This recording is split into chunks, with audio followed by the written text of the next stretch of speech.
Berkah dalam.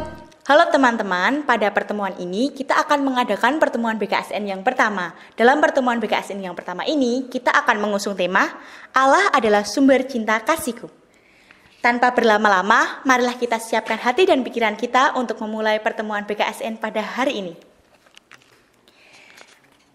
Dalam nama Bapa dan Putra dan Roh Kudus, amin. Tuhan beserta kita, sekarang dan selama-lamanya. Dalam pertemuan pertama ini, kita akan mendalami tema Allah adalah sumber kasih cintaku.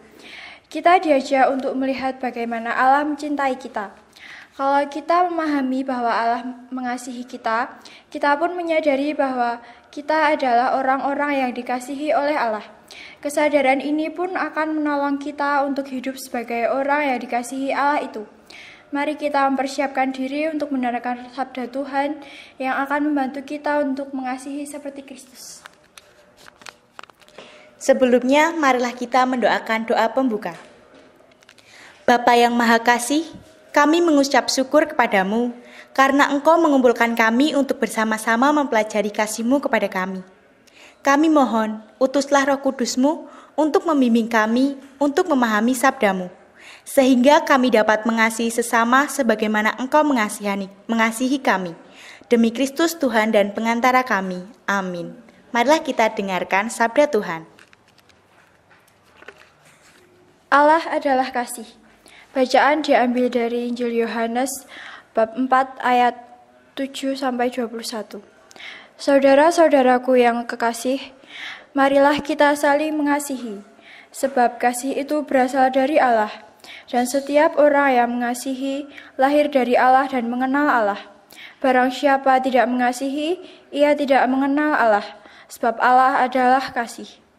Dalam hal inilah kasih Allah dinyatakan di tengah-tengah kita, yaitu bahwa Allah telah mengutus anaknya yang tunggal ke dalam dunia, supaya kita hidup olehnya. Inilah kasih itu. Bukan kita yang telah mengasihi Allah, tetapi Allah yang telah mengasihi kita dan yang telah mengutus anaknya sebagai pendamaian bagi dosa-dosa kita. Saudara-saudaraku yang kekasih, jikalau Allah sedemikian mengasihi kita, maka haruslah kita juga saling mengasihi. Tidak ada seorang pun yang pernah melihat Allah. Jika kita saling mengasihi, Allah tetap di dalam kita, dan kasih-Nya sempurna di dalam kita. Demikianlah kita ketahui bahwa kita tetap berada di dalam Allah dan Dia di dalam kita. Ia telah mengaruniakan kita mendapat bagian dalam Roh-Nya.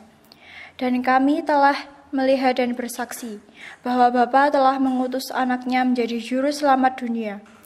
Barang siapa mengaku bahwa Yesus adalah anak Allah, Allah tetap berada di dalam Dia dan Dia di dalam Allah. Kita telah mengenal dan telah percaya akan kasih Allah kepada kita. Allah adalah kasih, dan barang siapa tetap berada di dalam kasih, ia tetap berada di dalam Allah dan Allah di dalam Dia. Dalam hal inilah kasih Allah sempurna di dalam kita, yaitu kalau kita mempunyai keberanian percaya pada hari penghakiman. Karena sama seperti Dia, kita juga ada di dalam dunia ini. Di dalam kasih tidak ada ketakutan. Kasih yang sempurna melenyapkan ketakutan. Sebab ketakutan mengandung hukuman dan barang siapa takut, ia tidak sempurna di dalam kasih. Kita mengasihi karena Allah lebih dahulu mengasihi kita. Jikalau seorang berkata, "Aku mengasihi Allah," dan ia membenci saudaranya, maka ia adalah pendusta. Karena barang siapa tidak mengasihi saudaranya yang dilihatnya, tidak mungkin mengasihi Allah yang tidak dilihatnya. Dan perintah ini kita terima dari Dia. Barang siapa mengasihi Allah, ia harus juga mengasihi saudaranya. Demikianlah Injil Tuhan. Pujilah Kristus. Setelah kita mendengarkan sabda Tuhan tadi, sekarang coba deh renungkan. Siapa Allah menurut teks kitab suci tadi? Lalu bagaimana Allah menunjukkan kasih-Nya kepada kita? Apa sih yang diharapkan Allah dari kita? Atau bagaimana kita menunjukkan kasih kita kepada Allah? Setelah kalian renungkan, coba sekarang kalian simak jawaban-jawaban berikut. Allah adalah kasih. Orang yang mengasihi memiliki dua ciri. Pertama, menghendaki orang yang dikasihinya berbahagia. Dan kedua, berani berkorban demi kebahagiaan orang yang dikasihinya. Allah mengasihi kita sehingga Ia menghendaki supaya kita hidup olehnya. Hidup yang dimaksud dalam ayat ini adalah hidup kekal di surga. Allah menghendaki kita berbahagia dalam kehidupan kekal di surga bersama Dia. Kasih Allah kepada kita itu nyata dalam diri Yesus Kristus Putranya. Supaya kita berbahagia bersamanya di dalam surga, Allah mengutus Putranya untuk menyelamatkan kita. Wajarnya kalau orang dikasihi, maka ia akan membalasnya dengan mengasihi orang yang mengasihinya.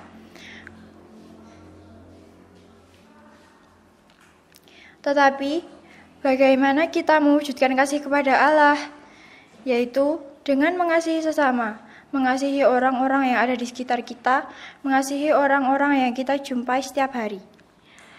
Jati diri Allah adalah kasih.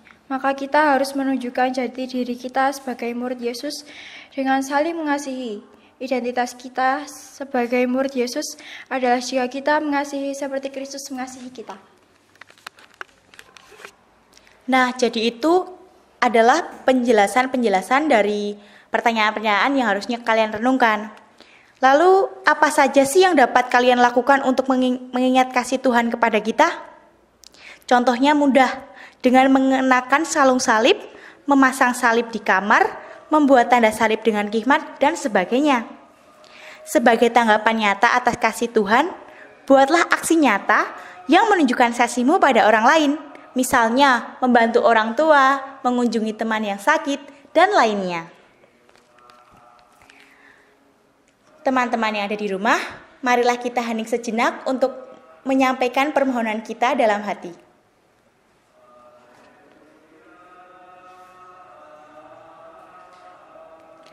Marilah kita mohon, kabulkanlah doa kami ya Tuhan.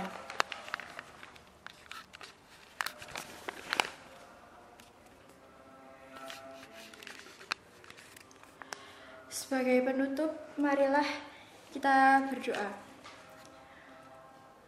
Allah Bapa yang Maha Pengasih, kami bersyukur atas sabda-Mu yang telah kami dengarkan dalam pertemuan ini. Kami mohon, bantulah kami dengan Roh Kudus-Mu, agar kami dapat mengasihi sesama sebagai wujud kasih kami terhadap-Mu. Demi Kristus Tuhan dan pengantara kami. Amin.